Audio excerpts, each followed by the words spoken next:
Hello students, आप सभी लोगों का सर्विस इंग्लिश क्लास में स्वागत है। आज हम लोग अब नेक्स्ट चैप्टर में आगे चल रहे हैं और आज का जो हमारा टॉपिक है वो है कंजंक्शन। और कंजंक्शन में क्या हम लोग पढ़ रहे हैं, कंजंक्शन में सबसे पहले हमने शुरू किया है डिफिनेशन ऑफ कंजंक्शन, कंजंक्शन क्या होता है। उसके बाद हम आपको बताए थे काइंड्स ऑफ कंजंक्शन, और काइंड्स ऑफ कंजंक्शन के बाद आज पढ़े थे हम लोग कोऑर्डिनेटिंग कंजंक्शन क्या होता है, कोऑर्डिनेटिंग कंजंक्शन काम क्या होता है। और आज का हमारा चैप्टर है वह यह है कि what is subordinating conjunction. Subordinate conjunction क्या होता है। इसके प्रीवियस क्लास में हम आपको बताया है कोऑर्डिनेटिंग कंजंक्शन के बारे में। कोऑर्डिनेटिंग कंजंक्शन क्या होता है, तो मैंने आपको बताया था कि जो कोऑर्डिनेटिंग कंजंक्शन होता है, माने एक coordinating conjunction always joins two similar sentences, phrases और वर्ड्स। जो सेंटेंसेस जोड़ता है, फ्रेजेस को जोड़ता है और वर्ड्स को जोड़ता है, राइट। तो उसको पढ़ने के बाद आज का हमारा जो नेक्स्ट चैप्टर है वो आधारित है सबऑर्डिनेटिंग कंजंक्शन, राइट। तो आज हम इसके बारे में पढ़ेंगे कि सबऑर्डिनेटिंग कंजंक्शन करता क्या है, राइट। तो आइए बात करते हैं सबऑर्डिनेटिंग कंजंक्शन क्या होता है, राइट। तो हमने यहाँ पे लिखा हुआ है कि सबऑर्डिनेटिंग कंजंक्शन या सबऑर्डिनेट कंजंक्शन, जिसका अर्थ होता है आश्रित संयोजक। आश्रित का मतलब ये होता है किसी चीज पर आधारित, ये किसी चीज पर टिका होता है, बिना उसके इसका अस्तित्व क्या होता है, अधूरा। माने बिना, मतलब जैसे कोई बेस होता है, जैसे यह मार्कर इस पर रखा हुआ है, तो जैसे मैं इस हाथ को उठाऊंगा मार्कर क्या हो जाएगा, नीचे गिर जाएगा। तो हम कह सकते हैं यह जो मार्कर है इस हाथ पे टिका हुआ है, तो ये हमारा जो है बेस है, ये हमारा क्या है, आश्रित है, राइट। तो यह किसी न किसी पे क्या होता है, आश्रित होता है, और जिस पर आश्रित होता है वह बेस होता है, राइट। बिना बेस के इसका कोई अस्तित्व नहीं है, राइट। तो ठीक वैसे ही जो सबऑर्डिनेट कंजंक्शन होता है वह किसी सेंटेंस पर आश्रित होता है, ठीक। आश्रित समझते हैं ना, माने किस पर टिका हुआ है। तो आइए बात करते हैं क्या होता है। तो आप देख पा रहे होंगे कि मैंने लिखा हुआ है कि a subordinating conjunction is a conjunction. आपको पता होगा इस कंजंक्शन में क्या होता है, संयोजक, राइट। और सबऑर्डिनेटिव कंजंक्शन है एक संयोजक होता है विच मींस जो, और जॉइंस मींस क्या करता है, जोड़ता है। अब यहाँ पे बात गौर करने वाली है, इसके पहले हमने पढ़ा है कंजंक्शन, इसके पहले हमने पढ़ा है कोऑर्डिनेटिंग कंजंक्शन, आज हम पढ़ रहे हैं सबऑर्डिनेटिंग कंजंक्शन। कंजंक्शन भी जोड़ता है, कोऑर्डिनेटिंग कंजंक्शन भी जोड़ता है, और यहाँ पर आपका सबऑर्डिनेटिंग कंजंक्शन भी जुड़ेगा। लेकिन डिफरेंस होगा, डिफरेंस किस चीज का होगा कि जो कोऑर्डिनेटिंग कंजंक्शन होता है दो सिंपल सेंटेंसेस को जोड़ता है, दो इंडिपेंडेंट क्लास को, राइट। जो दो इंडिपेंडेंट क्लास होती है, जो दो बिल्कुल स्वतंत्र क्लास होती है, उसको जोड़ने के लिए कोऑर्डिनेटिंग कंजंक्शन का प्रयोग किया जाता है, राइट। दो सेंटेंसेस हैं, हम कोऑर्डिनेटिंग कंजंक्शन का प्रयोग करेंगे, राइट, ठीक। दो वर्ड्स हैं, दो सेंटेंसेस हैं, दो वर्ब्स हैं, दो ऑब्जेक्ट्स हैं, दो कॉम्प्लीमेंट्स हैं, हम कोऑर्डिनेटिंग कंजंक्शन का प्रयोग हम लोग करेंगे। लेकिन यहाँ पर वैसी बात नहीं है। यहाँ पर क्या कह रहा है कि जो हमारा कोऑर्डिनेटिंग कंजंक्शन होता है वह जोड़ता है, किसको जोड़ता है, एक दिया है इंडिपेंडेंट क्लास, क्या दिया है, इंडिपेंडेंट क्लास, और क्या दिया यहाँ पर दिया है, डिपेंडेंट क्लास, राइट। तो जो इंडिपेंडेंट होती है वह होती है, हम कहले इसको स्वतंत्र, क्या कहले, जैसे बोलते हैं आत्मनिर्भर, राइट। ये स्वतंत्र क्लास होती है। और जानते हैं क्लास में क्या होता है, एक क्लास जो होती है, class is has a subject and verb that is class, यानी क्लास में एक सब्जेक्ट वर्ब अवश्य होता है, राइट।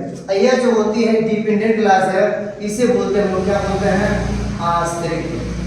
क्या बोलते हैं, आश्रित, राइट। तो ये क्या दिया हुआ यहाँ पर, स्वतंत्र, जो अपने आप में पूर्ण अर्थ देता है, जिसको किसी की जरूरत नहीं पड़ती है, वो इंडिपेंडेंट क्लास होती है। और जिसको किसी चीज की जरूरत पड़ती है, तो इस यह जो डिपेंडेंट क्लास होती है किस पे डिपेंड होती है, इंडिपेंडेंट क्लास पर। और इंडिपेंडेंट क्लास और डिपेंडेंट क्लास को जोड़ने वाला जो कंजंक्शन होगा वह क्या होगा, आपका सबऑर्डिनेटिंग कंजंक्शन होगा। मेरी बात और सुनिए, मैंने आपसे बोला कि जब कभी भी सबऑर्डिनेटिंग कंजंक्शन होगा वह दो क्लॉजेस को जोड़ता है। उनमें से एक क्लॉज आपकी होती है इंडिपेंडेंट होती है, और दूसरी क्या होती है, दूसरी आपकी होती है एक इंडिपेंडेंट, एक होती है डिपेंडेंट होती है, राइट। ये मैं दूसरे शब्दों में कहूं तो जो सबऑर्डिनेट कंजंक्शन होता है, principal clause plus subordinate clause को जो जोड़ता है उसे बोलते हैं लोग हैं सबऑर्डिनेट कंजंक्शन, राइट। तो मेरी बात हो सकता समझ आई होगी कि जो सबऑर्डिनेट कंजंक्शन होता है इंडिपेंडेंट क्लॉज और डिपेंडेंट क्लॉज को जोड़ने वाला कंजंक्शन ही क्या कहलाता है, आपका सबऑर्डिनेटिव कंजंक्शन कहलाता है, राइट। अब देखिए यहाँ पे लिखा हुआ है the list of coordinate subordinate conjunctions. List मतलब सबऑर्डिनेट कंजंक्शन के अंतर्गत कौन कौन आते हैं, राइट। तो आपने पढ़ा होगा डायरेक्ट से इनडायरेक्ट पढ़ा होगा, फिर पढ़ा होगा कंडीशनल सेंटेंसेस, फिर पढ़ा होगा रिलेटिव प्रोनाउन, और फिर पढ़ा होगा आप लोगों ने एडवर्ब। और अगर नहीं पढ़ा हुआ है तो आई विल टेल यू, मैं आपको बता दूंगा, राइट।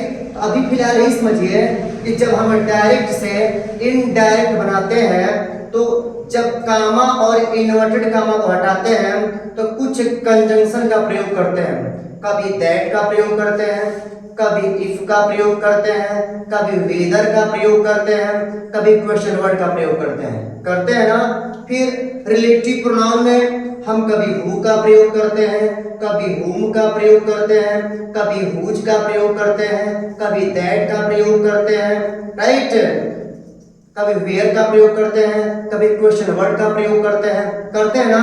तो जब कभी भी दो क्लॉजेस के बीच में, राइट, जब कभी दो क्लॉजेस के बीच में आपको क्वेश्चन वर्ड दिख गया, क्या दिख गया, question word, what, where, why, when, whose, whom, where, which, how much दिख गया, तो आपका क्या होगा, वो आपका कंजंक्शन काम करता है, राइट। तो मैं लिखा हुआ है कि लिस्ट ऑफ सबऑर्डिनेटिंग कंजंक्शन। तो आप देख पा रहे होंगे यहाँ पर दिया है क्या, that.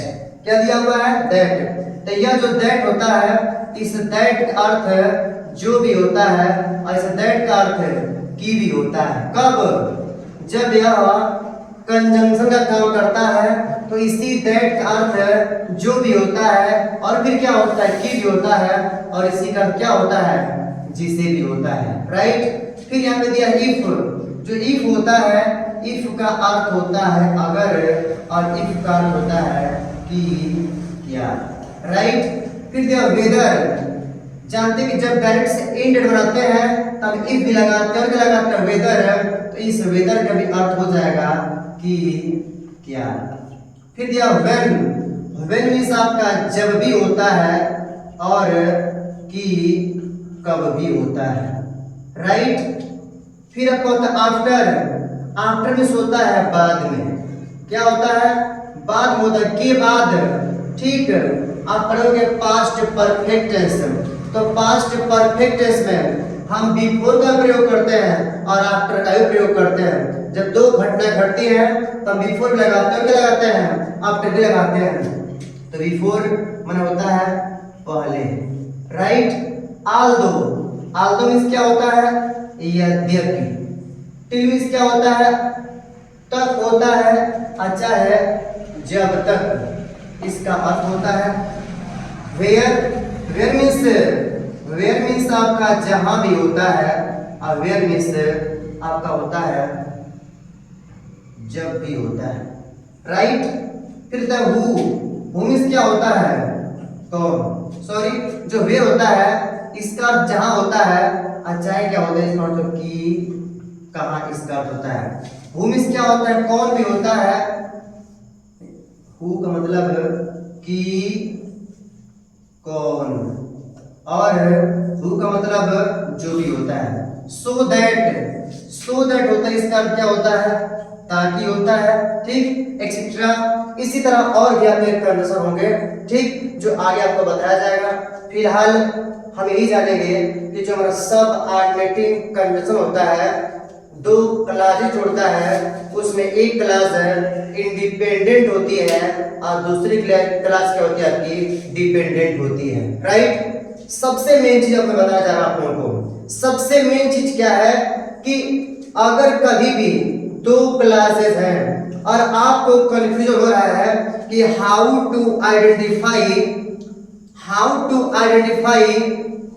A independent class and dependent class है, तो मैंने बताया जो डिपेंडेंट क्लास होती है इंडिपेंडेंट क्लास पे क्या होती है, निर्भर होती है, आश्रित होती है।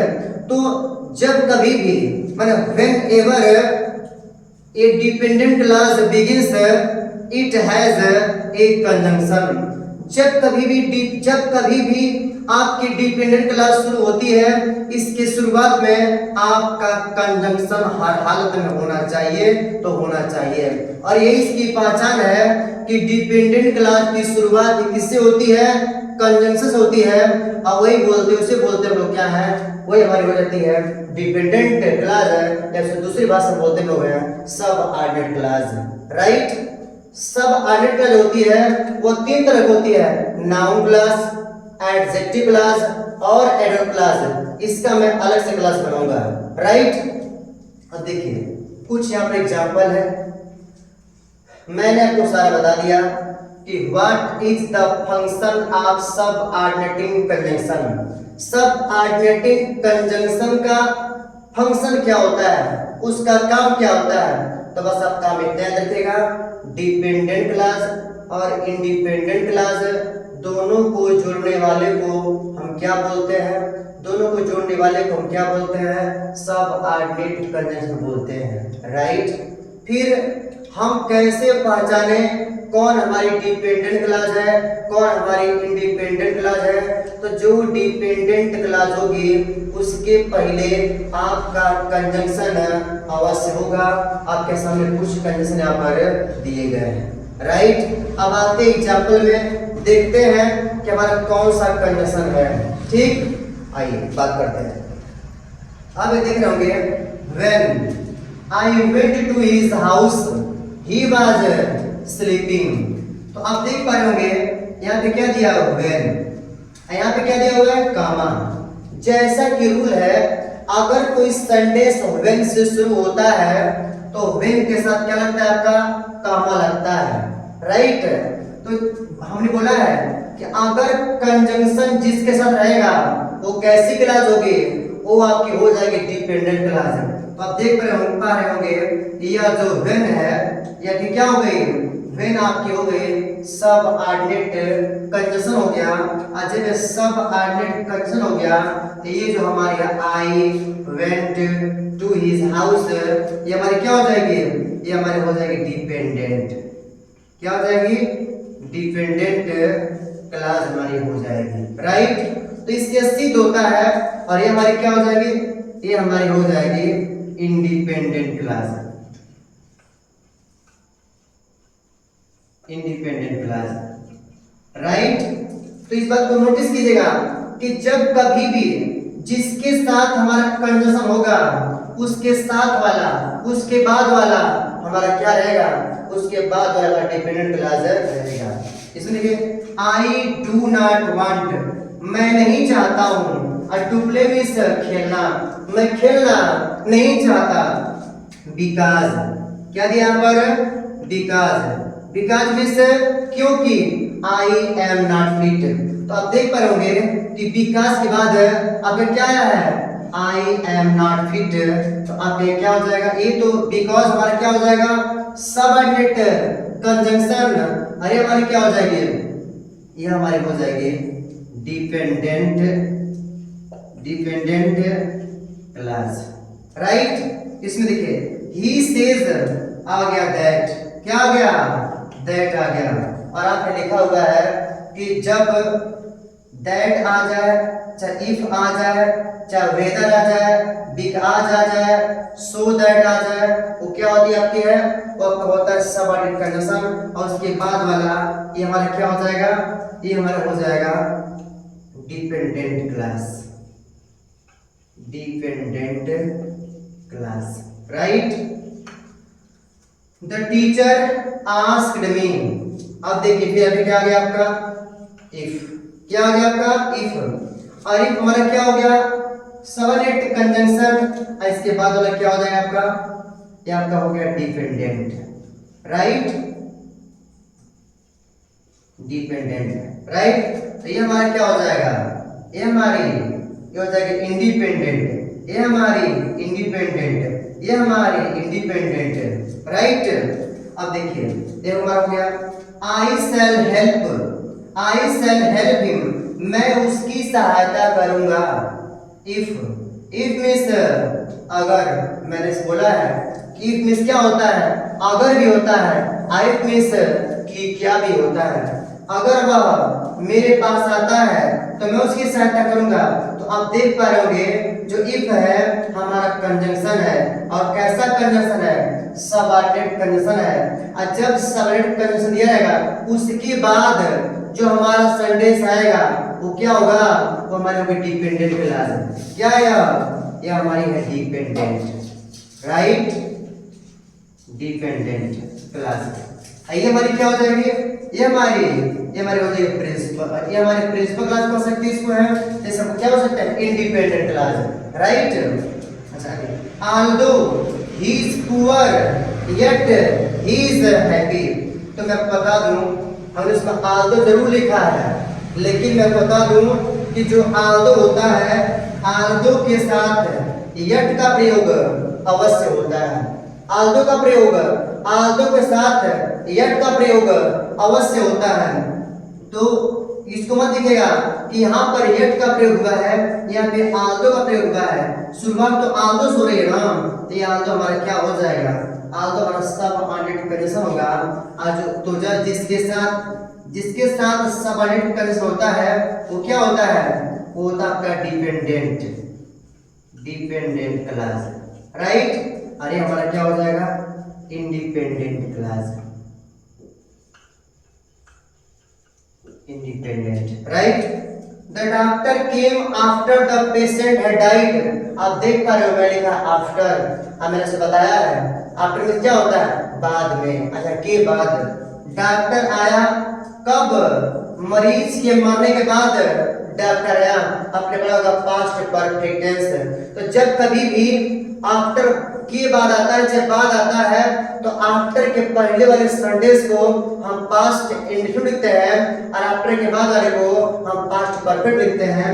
आप देख पा रहे होंगे यहाँ पे जो आफ्टर है आपका सबऑर्डिनेटिंग कंजंक्शन है, तो हमारा सबऑर्डिनेट के बाद जो होता है वो क्या होता है, वो होता है dependent class, right, dependent class.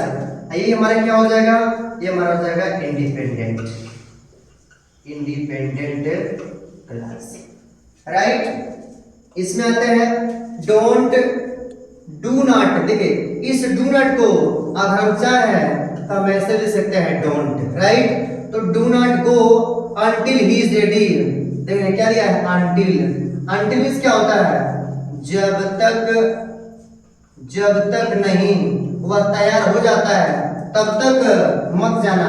तो मैंने आपसे बोला है कि जब कभी भी आपको सबऑर्डिनेट कंजंक्शन मिल जाए, ठीक, उसके बाद जो सेंटेंस होता है वो हमारा क्या होता है, उसे बोलते हैं डिपेंडेंट, राइट। और ये हमारा क्या हो जाएगा, ये हो जाएगा हमारा independent, clear. You will be ill if you eat too much, अगर आप ज्यादा खाओगे तो बीमार पड़ जाओगे, राइट। अच्छा, ये सेंटेंस जो है और इसमें ये सेंटेंस है, आप देख पा रहे होंगे कि वहां तो अलग स्ट्रक्चर है, यहाँ पे अलग स्ट्रक्चर है, राइट? नहीं, बिल्कुल सेम है। यहाँ भी बीच में है, वहां भी क्या है, बीच में है। लेकिन यह जो इफ है ना, सुर में भी हो सकता है, सुर में भी हो सकता है। अगर इसको मैं चाहूं तो ऐसे लिख सकता हूं, if you eat too much, if you eat too much a comma you will be, और क्या हो जाएगा, इल, राइट? देखिएगा अब यहाँ पर इफ क्या है, बीच में है, और यहाँ पर इफ क्या है, पहले है। तो चाहे बीच में रहे चाहे पहले रहे, राइट?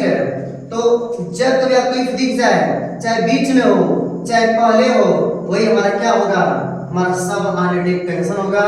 तो यहाँ पर भी हमारा जो यू ईट टू मच है, ये डिपेंडेंट क्लॉज है, यहाँ भी डिपेंडेंट क्लॉज है, ये हमारे यहाँ पर क्या है, इंडिपेंडेंट क्लॉज, यहाँ पे क्या हो जाएगा, इंडिपेंडेंट क्लॉज, राइट? ठीक वैसे ही हम इसको भी लिख सकते थे, if he comes to me a comma I shall help him, बात बिल्कुल बराबर रहेगी, clear?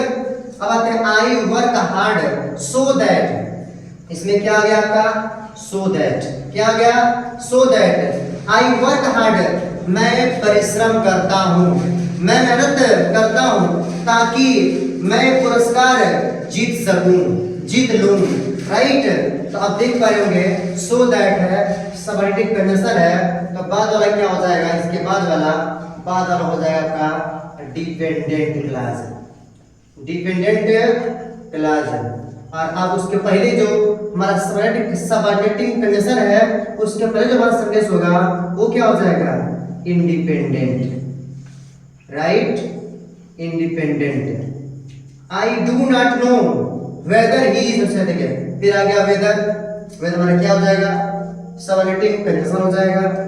He met his old friend who, हम बात किए थे हु की, अब हु मींस क्या होता है, हमने बोला है तो हु मींस की कौन भी होता है, अब हु मींस आपका जो भी होता है, राइट? तो मैं आपको बता दूं कि जब कभी भी हु के पहले कोई नाउन दे दे चाहे प्रोनाउन दे दे, उस समय इस हु का क्या होता है, जो होता है, क्या होता है, जो होता है। तो आप देख पा रहे होंगे कि ही मेट हिज, तो हु के साथ वाला जो भी है ना, यहाँ से लेकर यहाँ तक ये पूरा क्या हो जाएगा आपका, ये आपका हो जाएगा डिपेंडेंट क्लॉज, क्या हो जाएगा, डिपेंडेंट क्लॉज, राइट? और ये क्या हो जाएगा आपका इंडिपेंडेंट क्लॉज, राइट? अच्छा, तो आज की क्लास में हमने यही पढ़ा कि what is the function of subordinating condition, इसका काम क्या होता है। तो हमने क्या पढ़ा, ये किसको जोड़ता है, दो क्लॉजेस जोड़ता है, एक डिपेंडेंट होती है और एक क्या होती है, इंडिपेंडेंट होती है, एक डिपेंडेंट होती है और एक क्या होती है, इंडिपेंडेंट होती है, राइट? जिसके साथ कंजंक्शन होता है, जिसके साथ कंजंक्शन जुड़ा होता है, वो ये क्या होती है, वो आपकी होती है डिपेंडेंट क्लॉज है। और जिससे कंजंक्शन नहीं होता उसके पहले वाला, उसे क्या बोलते हैं हम लोग, उसे बोलते हैं इंडिपेंडेंट क्लॉज, ठीक? तो आई होप, ठीक, आई फर्मली होप, मुझे पूर्ण विश्वास है कि you shall like my video and support me as much as you can, अब ज्यादा से ज्यादा मुझे और मेरे वीडियो को ज्यादा सपोर्ट करेंगे, स्नेह देंगे। अतः वीडियो पूरा देखिएगा, शेयर कीजिएगा ज्यादा से ज्यादा, और किसी भी डाउट के लिए आप मुझे कमेंट कीजिएगा। धन्यवाद।